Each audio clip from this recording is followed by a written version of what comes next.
Welcome everybody to the Single and Stilettos Show. I'm Suzanne Oshima and I'm a matchmaker and dating coach at Dream Bachelor and Bachelorette, and I'm also the founder of Single and Stilettos. Today we have on our show Michelle Marchant Johnson. She's a relationship coach at Love Life Coaching, and I'm so excited to have her here today because today we are talking about how to create an irresistible online profile. And this is a question I get asked all the time, so ladies, I know you want to know her best tips.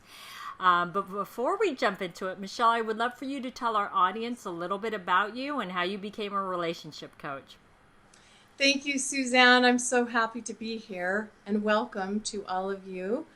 So I, like many people who have found their way to this kind of work, came from my own journey, a long and winding journey to love, which ultimately led me to becoming a ecstatic first-time bride at age 43 after many years of challenging and interesting dating experiences. And I often share with my clients that there's not a whole lot they can share with me that I haven't experienced. So I would say I learned a lot the hard way, so to speak.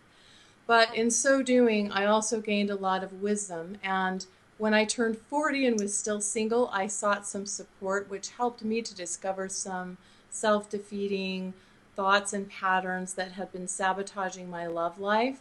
And the things that I was able to learn then and since have helped me to be able to help many other women throughout the world on their own journey to love.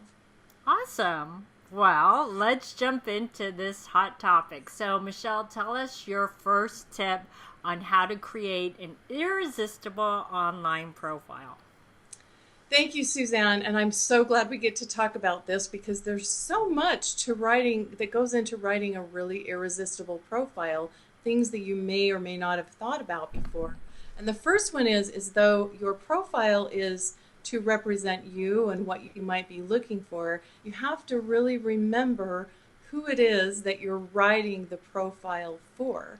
You're writing the profile with the intention of inviting a man to interact with you and to help draw in the right man. And so there's really an art and a science to writing a profile and keeping your audience, in this case, the right man, in mind when you're writing it, I think can be really key. Now, there's a lot that goes into that, but wouldn't you agree this is really important, Suzanne? Yeah, I mean, what you write in the profile, I think, is really important. But I think what first and foremost is the most important is the photos, and I'm sure you're going to talk about that. But yes, Yes, that's one of my top 3 tips for sure. yeah, and so the essay portion is definitely important, but I find that the photos are first and foremost because men are very visual. And if they're not attracted to you, they're not going to get to the written part. So, but why don't you talk a little bit about the photos and what your tips are there? Yeah, so certainly the photos are absolutely essential because, as you're saying, if the photos don't capture a man's attention, then no matter what else you write or whatever else you create, it's not likely to even be seen. Mm-hmm. And in fact, for many years, I worked in the press release industry where we did public relations and press releases for businesses. And of course, adding a photo was always a key element to getting attention for their news or for their business, and having the right photo could really make a huge difference. And then that also leads me into something else that's really important, which is your screen name and your title for your profile, but we'll talk about that in a minute. I think, Suzanne, and I think you probably agree with me, investing in good photos is an incredibly good investment if you're going to do online dating.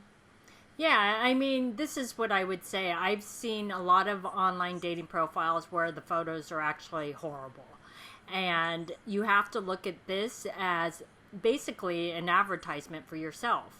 And that's the thing, is you're trying to attract the right man. And so your first photo is, it should be a full headshot, because when it comes down to that small thumbnail, if you're too far away, he's not going to be able to see you. So the first photo should be of you and a headshot, and then the second photo should be of you and a full body shot.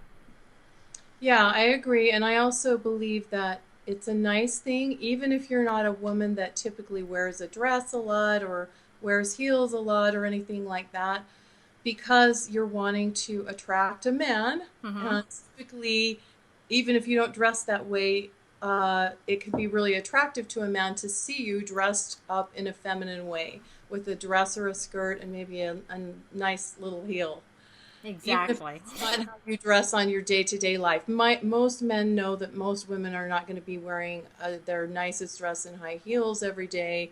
And I'm not saying represent yourself as someone that you're not, but I think showing that feminine side of yourself can be really appealing. I've seen a lot of women who have photographs of themselves where they look quite masculine in the way they're dressed and the way they're presenting themselves.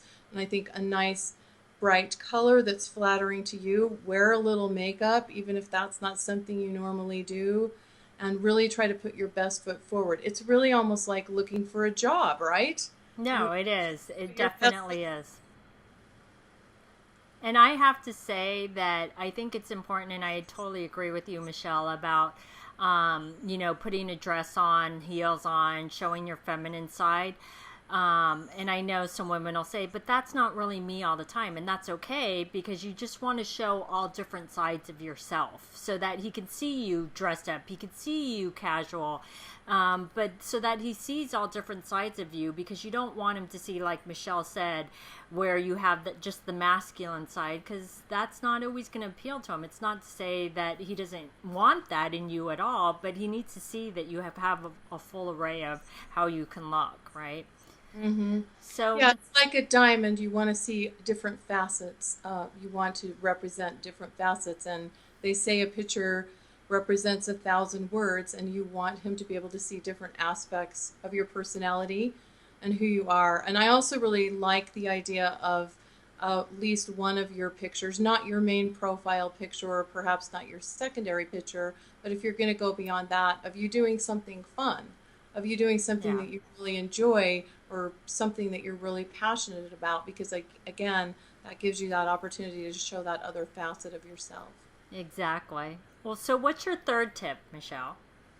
So my third tip is that I think that we oftentimes get really, really, really serious about dating in general. And I think that sometimes comes across in the profile. And so again, it kind of comes back to where I was starting with, that I think you want to make your pictures inviting, but also what you write in your profile inviting and fun and have some lightness in it. What you're really wanting to represent here is give a man a vision of what it might be like to be in relationship with you or dating you, and to offer some lightness and some fun around this. And remember that the profile is just an invitation for two people to connect. I think we overthink it too much sometimes when we're creating that profile, and we want to be so specific or so particular, and women get into saying, I don't want this, or don't contact me if that, or whatever. It's like, look, we're just inviting a little bit of interaction, and you can figure out the rest of it from there. Exactly. And what I want to point out too, like Michelle, what you were saying, is it needs to be fun, number one, but number two, you don't have to put everything in there. You don't need to put everything but the kitchen sink in there, because you have to save some stuff for what you could talk about on the first date. So you just want to entice them. So these have been some great tips. So Michelle, tell our audience how they can find you. Yeah, thank you, Suzanne. I appreciate that. Please just visit lovelifecoaching.com, and you can enter your name and email address there to receive 7 attraction principles to help you meet and attract the right guy, and then we can stay connected from there. Awesome. Well, thanks everybody for joining us on the Single and Stiletto Show. Our show is available both in video format and podcast format. If you like to see the videos, you can go to singleandstilettos.com. And if you like to get the podcast, you can download it from iTunes. If you like to get our free ebook on 3 secrets guaranteed to attract any man based on scientific research, you can click right here on the video, or you can go to singleandstilettos.com.